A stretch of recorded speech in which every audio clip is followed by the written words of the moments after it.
our fourth speaker, Mr. Dominique Petit, President of French Aerophilatelic Circle CAF and Vice President of FISA. He will be speaking on the topic June 13, 1930, Henri Guillaumet lost in the Andes. Over to you, Mr. Petit. Thank you very much. And hello to everybody. Good morning or good afternoon, depending on where you are listening from us. Before going to discussing in detail the crash of Henri Guillaumet and the adventures that followed this crash in the Andes, I would like to summarize very briefly the status of the development of this French South America line, which was developed by Aero. Originally, the project was conducted by Pierre-Georges Latécoère, who as early as 1918, when the First World War was not fully over, had the project of developing an airmail line between France and South America. And there's a famous sentence which has been reported by Pierre-Georges Latécoère, saying that all the specialists have concluded that our project is impossible. There is only one thing left for us, is just to make it succeed. What happened next? Pierre-Georges Latécoère, so it was the Latécoère line at first, developed the beginning of the line between France and Morocco. Starting the service started in 1919. And then it was extended to Senegal and Dakar. That was the first beginning. Dakar was reached in 1923. Then in 1925, Pierre-Georges Latécoère conducted a mission in South America to develop the line between in Brazil and Argentina. But after that, he realized in beginning 1926 that he didn't have the political support nor maybe the financial support to develop the entire line. So he sold the airline part of his business to French Brazilian entrepreneur called Bouillou Lafont, who purchased Latécoère Airlines in 1927 and renamed them Aéropostale. That's where the name Aéropostale comes from. The exact name was CGA, meaning Compagnie Générale Aéropostale. And this businessman, Henri Bouillou Lafont, had financial resources and the political support to develop the line in South America. So to go quickly, the first airmail service by Aéropostale between France and Argentina, Buenos Aires, was inaugurated on March 1st, 1928. Then the idea was to push this line towards Chile, and the first trial flight between Buenos Aires and Santiago was performed by Mermoz, a name that surely many people know, and is engineer colonel on the Latte 25 on November 18, 1928. The second trial flight by Mermoz again in Colo shows that the Latte 25, so Latte are the names of the Latécoère aircraft. What I didn't say before is that Latécoère kept the aircraft manufacturing business and produced regularly new airplanes. So the Latte 25 didn't have a sufficient ceiling to fly over the Andes. Its maximal ceiling was around 5,500 meters. And so Aeropostal purchased Potes 25 aircraft, which were sent from another company, manufacturing company called Potes, which were sent in Argentina in May 1929. So, and finally, I'm trying to actually turn it all the way down. Okay. And finally, the Argentina-Chile airmail service was started on July 15, 1929, by Mermoz and Guillaumet. So the way it worked is that the connection between Buenos Aires and Mendoza just before the Andes was performed on the Latte 26, and then the Mendoza-Santiago was accomplished on the Potes 25. And this numbering of this Potes 25, we did the first service, was the AGDY. I just attach one cover of the official opening of the Buenos Aires-Santiago airmail connection. So this cover is signed by, so to give you an example of the signature of Henri Guillaumet at the bottom. The franking was 25 cents, 5 cents for a normal letter, air fee, 20 cents for 10 grams. So this gives you the global picture of the development of the line to South America and its extension to Chile. So on this publicity by Aeropostal, you see the total line which had been developed by Aeropostal. So France to Toulouse here at the bottom at South France, to Morocco, Dakar, then Dakar, Natal. So at first, the crossing of the South Atlantic was done by what we call aviso. It's a kind of military ship which were leased by Aeropostal to the French Navy. And then the line from Natal to Rio de Janeiro, Buenos Aires, Montevideo, and the last part from Buenos Aires to Chile. There's also a line to south of the south part of Argentina, which was approximately at the same time developed by a famous pilot and writer called Saint-Exupéry, and Mermoz also. So the departure from France were on Sunday, arrived on Buenos Aires on the next Sunday, so it was 1 week, and Santiago on Monday, just 1 day. And the departure from Santiago were on the Friday, so it was a weekly service. Buenos Aires on Saturday, arrived to France the next Saturday. So you have the global picture now of this line. Just a few words of Henri Guillaumet. Henri Guillaumet was born in Bouilly, near Reims. Reims, that's a place where champagne is manufactured for those who celebrate Christmas with champagne, on May 29, 1902.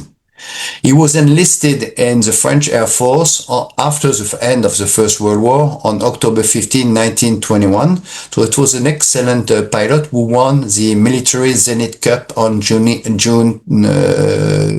1929. He ended up his military career as with the grade of sergeant. He joined the line Latécoère, so it's in February 1st, 1926. And he was immediately appointed on the line between Casablanca and Dakar. So in June 29, he was sent to South America and performed 393 crossings of the Andes in all his career, which is exceptional.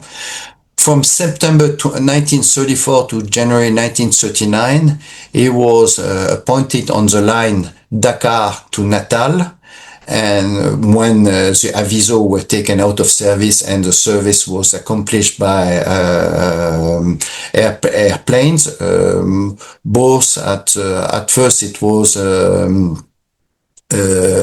flying boats, and then normal planes with wheels. And he performed 84 crossings of South Atlantic. In 1938, he was on the North Atlantic line, 12 crossing between Biscarrosse and New York. Biscarrosse is a place not south of Bordeaux, where they had it's a place for the departure of the seaplanes to New York.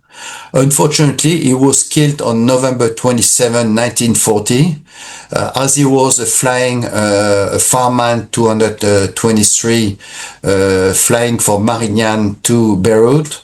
His plane was caught in the middle of a fight between the English and Italian forces in the middle of the Mediterranean, and his plane was shot down south of Sardinia, probably by an Italian fighter, most likely by an Italian fighter aircraft. He was flying the new French governor to Lebanon, and on the same plane was another famous pilot who was killed at the same time. It's Marcel Reine, who was also a very famous pilot of the Lateco Air and then Aéropostale and Air France lines.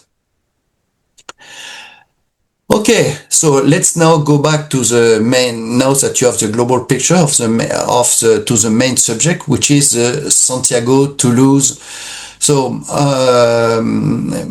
flight. So it was the AMFRA. When you see AMFRA, it means America, France, Mail. So it was the 124th crossing of the Andes mountain range by Aéropostale, and for Guillaumet it was his 92nd crossing of the Andes. The aircraft was a Potes 25 A2 FAJDZ. The Potes 25 had the possibility to climb up to 7,000 meters. So on June 12, as you see in the picture of the logbook of Henri Guillaumet, he tried to cross the Andes mountain range, but was obliged to fly back to Chicago, Colina Airfield, due to the very bad weather conditions. In fact, there were two possibilities to cross the Andes. One which followed the Transandino rail line, and one other one more south, which was through this place of the Laguna del Diamante.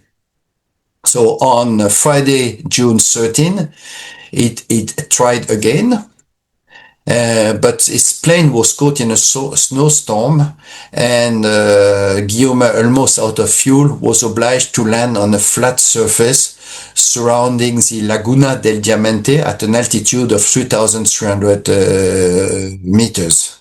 And he landed, but the landing ended up with a rollover because of the snow. So at the bottom you see his comments on his logbook. Atterrissage en pleine cordillère, capotage violente tempête de neige, retour à pied le 19-6-30. So landing in the Andes, rollover, severe snowstorm, walk back on June 19, 1930. So here is a picture of Henri Guillaumet on board of his Potes 25 aboard the Andes, and a painting by a famous French painter, for airplanes at least, Pierre Langelet, of his Potes 25 flying above the Andes. Here today picture of the Laguna Diamante. So what happened here? You have a picture of on the bottom of the Potes 25 on his back, after his rollover in front of the Maipo volcano. In the back, next to this Laguna Diamante, there is a volcano which maximum height is 5,260 meters. So during the snowstorm, Guillaumet, which was not wounded, took shelter under the wing of his plane until the storm ends on Sunday morning, June 15.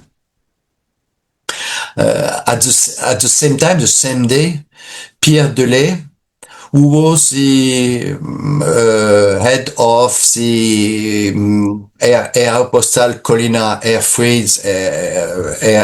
Air Base in Santiago, flew over to try to locate the Potez 25, but in fact he didn't see him. On the contrary, Guillaumet saw him, sent a flare, but Delay unfortunately didn't see the Potez 25. On June 15, after Guillaumet realized that Delay and the Aeropostal will not be able to find him, decides to try to reach by himself the plains of Argentina on foot.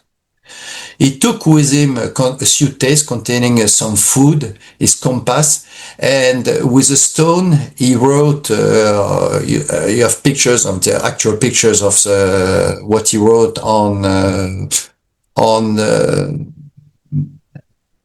his plane. N'ayant pas été repéré par l'avion, je pars vers l'est. Adieu à tous, ma dernière pensée sera pour ma femme, which means in English, not having been spotted by the plane, I am heading east. Farewell to all, my last thought will be for my wife.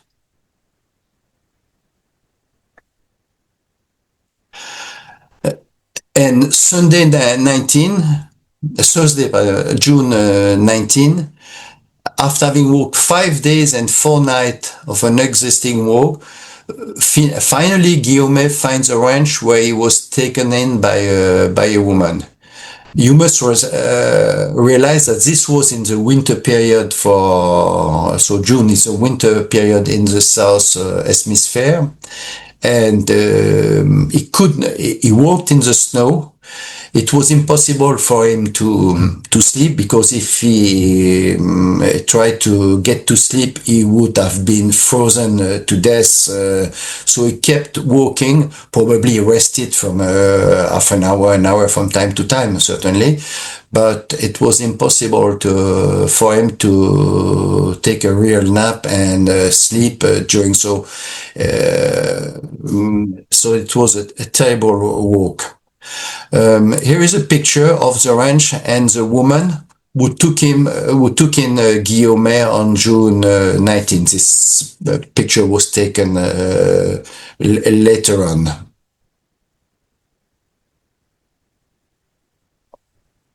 On June 20, 1930, naturally, the Aeropostal was informed. So 7 days after the crash, that Guillaumet had been found, and Saint-Exupéry and René Lefebvre.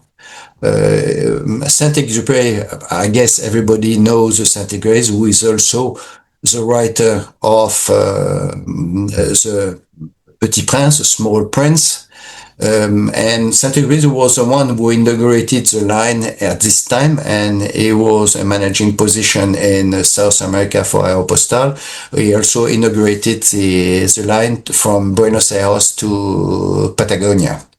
So you see here Guillaumet, and in the middle, Guillaumet in the middle, Saint-Exupéry, and Jean-René Lefebvre was an engineer. And telegram was sent from the steamship Lutetia by Marcel Bouilloux-Lafont, I talked to you about some minutes ago, was the CEO of CGA, of the Aéropostale, to Jean Mermoz, informing me that his friend Henri Guillaumet had been found with minor bruises, légère contusion. There is a sentence which has been reported here by Saint-Exupéry in one of his books called Terre des Hommes. Ce que j'ai fait, je te le jure, jamais aucune bête ne l'aurait fait. In English, what I did, I swear to you, no animal would ever have done it.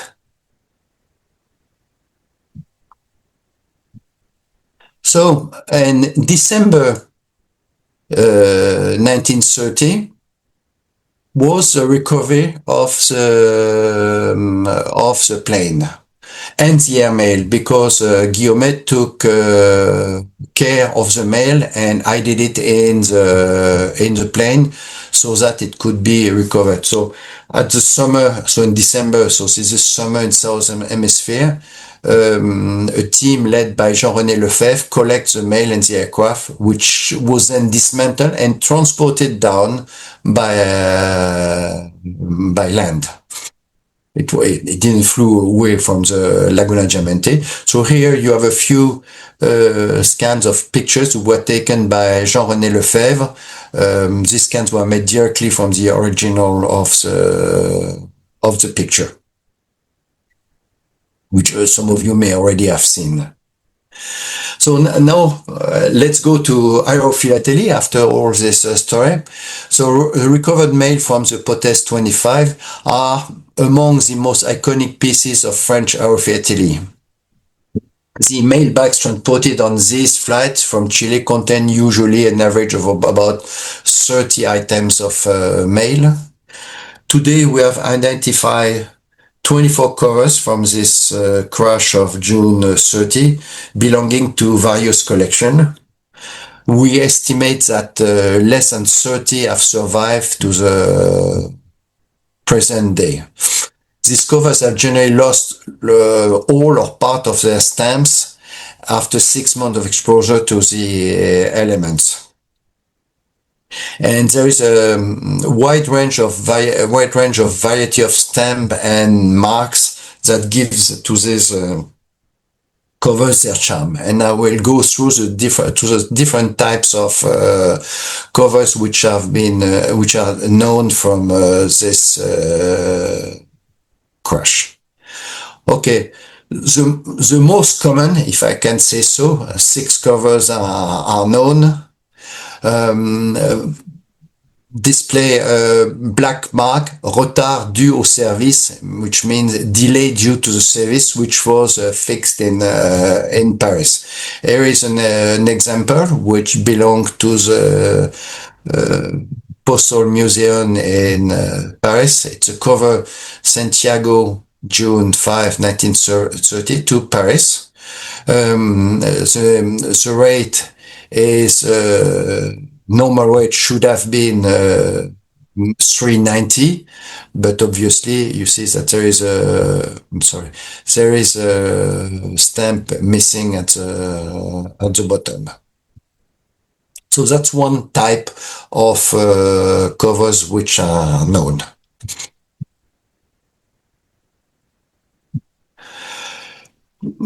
A second type are black with a black mark, again the same black mark, retard dû au service, plus incorrect handwritten notes. Here you have the retard dû au service black mark, but you have also written in the left corner, upper corner, avion tombé en mer, which means aircraft crashed into the sea, which obviously not the case.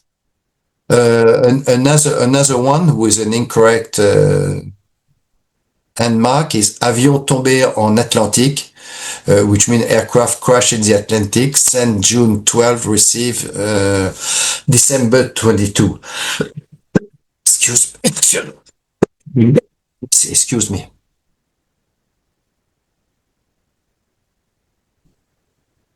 And again, the same hand mark, retard dû au service.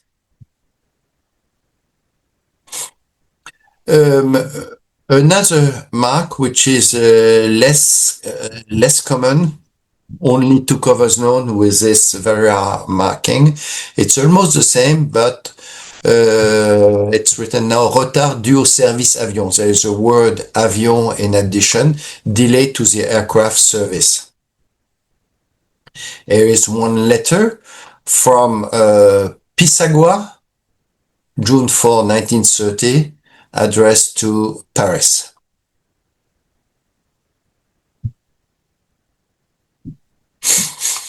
Now, another type of covers are covers which received in Paris Nord. Paris Nord is the north railway station in Paris.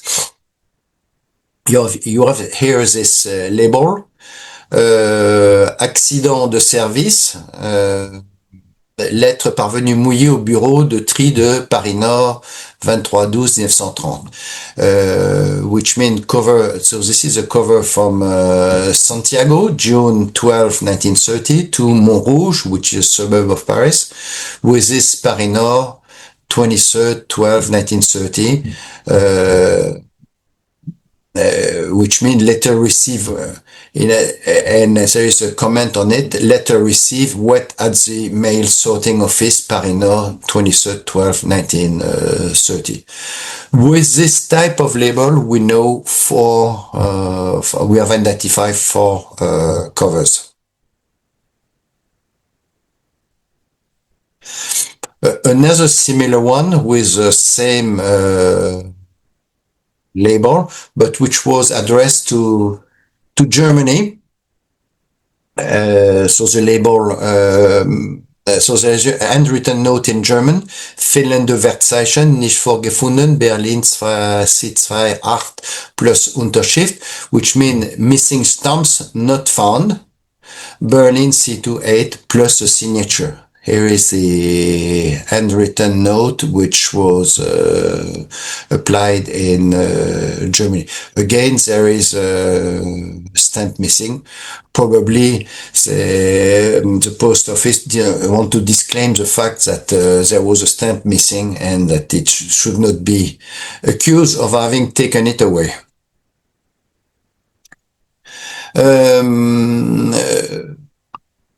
Another one, other type with incorrect, we know 2 such covers with an handwritten note, which says an incorrect handwritten note, aircraft crashed into the sea, arrived in poor condition at P15, which means Paris 15, and without figurines, the controller illegible signature. In French, it's avion tombé en mer, parvenu en mauvais état à Paris 15 et sans figurine, le contrôleur signature illisible.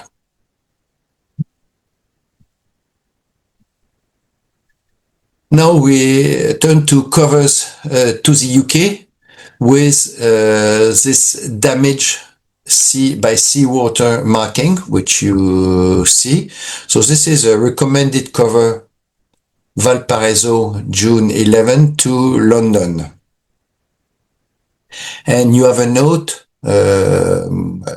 by the head postmaster saying that the accompanying letter can perhaps be delivered with an explanation to the effect that they have recently been recovered from an airplane of the Santiago Buenos Aires South America Air Service, which was forced to descend in the Andes on June 14, June 1930. An expression of regret on behalf of the department should also be conveyed.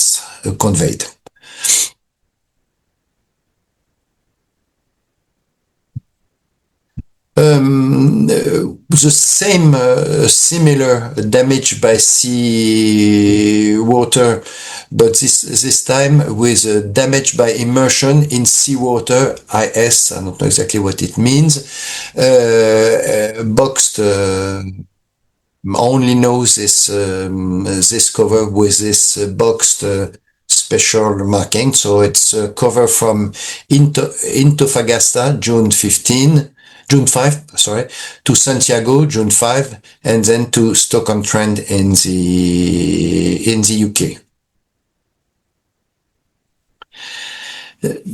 Now we another type of cover to the UK with another type of handwritten notes, and then the plane. This was more, the plane carrying the mail crashed in the Sea of Montevideo. The letter was recovered but did not reach France until mid-December.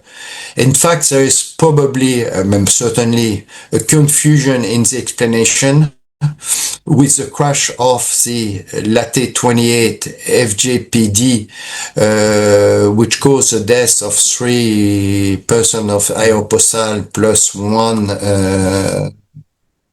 Brazilian journalist, with crash off Montevideo on May 10, 1930.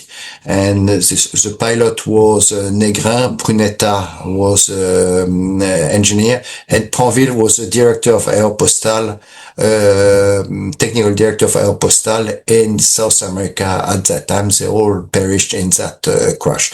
So probably this hand marking is due to the confusion with this crash, which took place a little bit early before the Guillaumet crash.